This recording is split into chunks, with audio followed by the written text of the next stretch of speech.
nangyari sa'yo? Bali po. Ilang taon ba yun? Parehas kayo magaling mag-alaga, puro taon na. Palang to. 2 years ago, 2 or 3. 2 or 3. Grade 10 ka pa na o wala? Ano nangyari sa'yo? Parang inaabot ko po yung gripo niya. Tapos na-out of balance ako. Tapos bali natumba po ako. Inaabot mo yung gripo. Ako. Ngayon, out-balance ka, parang napaganon ka. Bumagsak po ako. Tapos hindi Kung natuhod mo yung simento, parang natuhod mo, hindi naman. Hindi ko nga po sure kung natuhod ko ako. Parang nag-fish. Parang basta Kasi nakita ko na ito, nakatiyaya siya. Bumaliktad na siya. Ngayon, paano ka nasasaktan? Sa walking, sa running, sa hagdan, o sa pagpupo ng ganyan? Paano ka nasasaktan? Anong pakiramdam? Anong part ng week sa'yo, sa tingin mo? minsan po kasi parang nararamdaman ko may sumasabit na yung ulan po ba or muscle. Minsan naman po, ayun, sobrang sakit. Hindi ko siya ma-extend masyado. Okay. Paika-ika. Talagang may pagkakataon talagang pag sumakit, ika-ika ka. Sige, kubarin mo yung shoes mo, ika ka. Pero yung x-ray niya, okay. Tingnan mo. May dala ko siyang x-ray. Parehas kami may dala. Pag ano yun, Yung. Pwede. No, Rimera.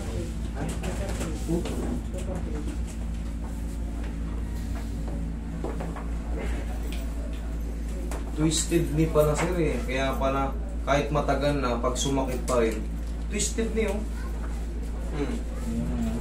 Tignan mo yung example ng tuhod ah. Twisted knee, kita niyo ba ito? Dito kayo, dito yung tignan. Angat pa, yung kaya kita. Tignan mo. Pansinin mo to. Pansinin mo yung ano niya.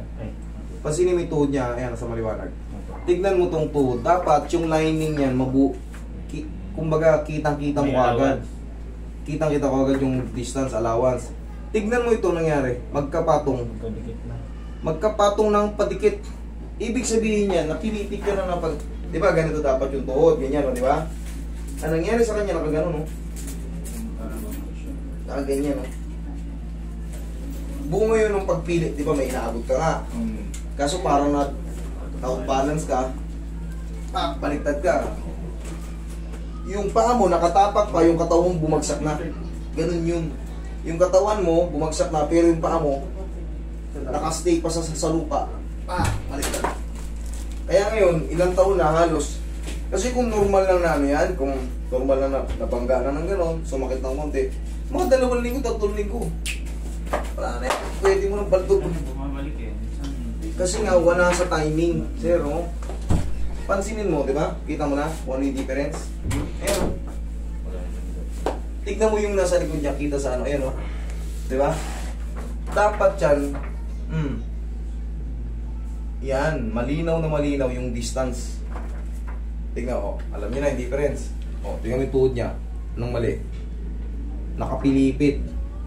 Nakapilipit yung kanan niya. Ngayon, ang pipitikin ko dyan.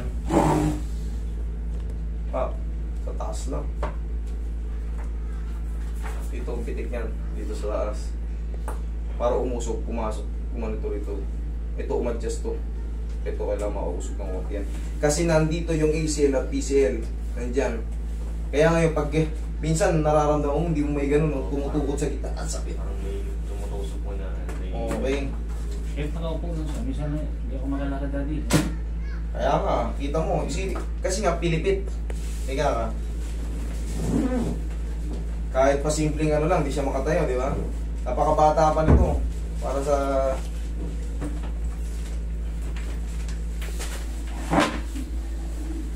Nakapilipit, tol. Ito, itutulak natin, oh. Okay? Dalawa kasing pwedeng ano eh. Minsan, hindi nyo na nasa akin na lang eh, kung saan pinapatamaan. Dito o dito. Pero ito ngayon, nakita ko yung x-ray. Buti pinakita nyo. At least naliwanagan kayo. Nakita nyo na kung ano yung difference ng buto niya. Diba? Kaya kahit 3 taon na, almost, sabi niya, 2 to 3 years. Hanggang ngayon, may iba pa rin pakiramdam.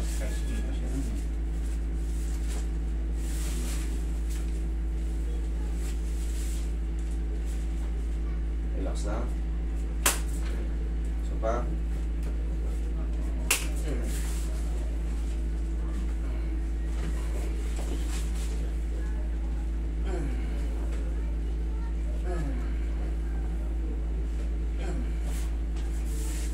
Okay, relax lang.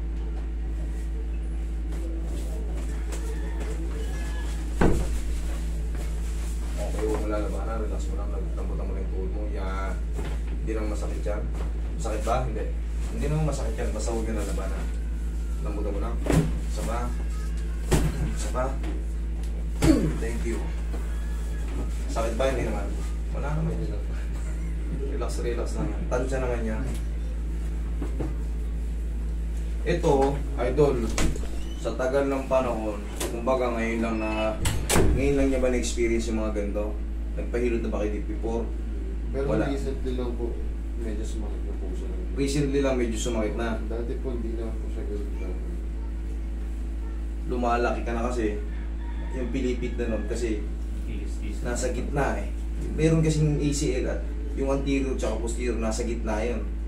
Kailangan talaga nun, hindi naiipit yun. Kaya pag ginagano niya, naiipit ko yan pag sumasakit mga kahit wala siyang dahilan, hindi naman siya natumba na. Para mayanig-yanig yun, kahit sarili mo lang, ang gagawin mo, isisipa mo siya. Safe yan, ganyan no? Safe yan. Hindi yan mabibilipit, safe yan. Kahit anong isipin nyo, kung kahit panoorin nyo muna yung mga anatomy ng mga parts ng tuhod natin, yung ganitong posisyon, tigas mo, sipa mo, sipa, safe yan, walang mangyayari diyang masama. Okay? Kailangan lang natin ng wala pa akong hindi ko pa naramdaman yung konti, kailangan ko may kahit marinig kong konting lang, yun lang naman ang mahalaga dyan. Mausog natin to. Pag nausog mo yun, mawawala na yung sakit ito.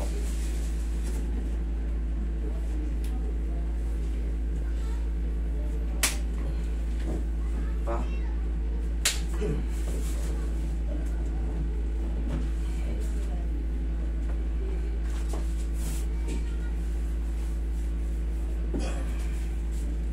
Yun. Sabat. Sige nga, check mo idol. Check mo nga. Talon. Talon? Sige. Ano? Wala na? Ano? Medyo nawala po. Medyo nawala po. Alam mo, pag may narinig tayong tumunog dun, basta tama yung pagkatunog niya, hindi yan mananakit. Pag napatunog mo, tapos namilay ka, ibig sabihin na dislocate ka. Pero pag tumunog siya, at nawala yung sakit, ibig sabihin, pumasok na siya sa tamang posisyon. Diba? Yun naman ang very logic. Yung logic nun. Tumunog, namilay ka, ibig sabihin na dislocate ka. Tumunog, maging good, o di sakto na yung posisyon. Okay? Wala masakit. O, naman, paksa mo. Okay naman? Sure ka? Medyo may yan po sa iba. Yun, sabi mo yung meron pang, May sakit po pa ako. may konti pa. Sige, ka pa. May konti pa raw. Gusto ko mo perfect. Mas maganda yung sabihin nyo habang nakahiga pa kayo dito sa board ko kasi baka may nasa kotse na kayo. Dad, may pang konti eh. Hindi ko nabanggit. Pero okay lang naman kung konti na lang. Alam nyo kung bakit. Kasi minsan talaga, hindi na si 0-0 agad. Yung mayroong pang healing process na tawag. Ipapahinga ng mga ilang araw. Tapos, wala na. Kasi, minsan pagbabasihan din natin yung tagal. 1 taon ka nang nakapilipit yung tuhod mo. Ngayon binago yung posisyon. Siyempre, minsan may trauma pa yun. May trauma pa yung mga litid mo, yung mga tendon mo rito na na-stress kasi sa maling posisyon. Nilalakad natin to always. Kaya kailangan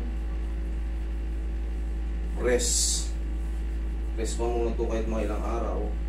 Pwede ka naman yung daily routine mo, walking, kung saan ka magpupunta, pero yung ang bawal lang muna sa iyo yung impact, yung mga basketball muna, i-rest mo muna, parang hayaan mo muna mag-establish yung position na to. Yun lang, hayaan mo muna, kasi tagal na eh, ikaw nga, hindi mo nakabisado kung 2 taon po, 3 taon na ito eh. Baka naninibago lang po siguro. May agad na yan.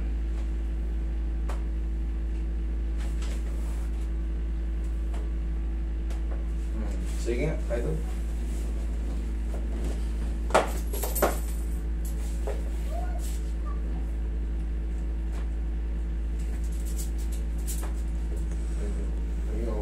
Naging okay na eh. Gusto ko, kailangan sabihin nyo bago kayo lumabas dito para walang pagsisisi. Kasi mamaya nakauwi na kayo. Dad, pakunti, hindi ko na nasabi. Ibabalik na naman kayo, layo na. Okay? Sige, thank you. Mas maganda yung ano, double-double. Di ba mag-double-double na yung mahalaga na ayos ko.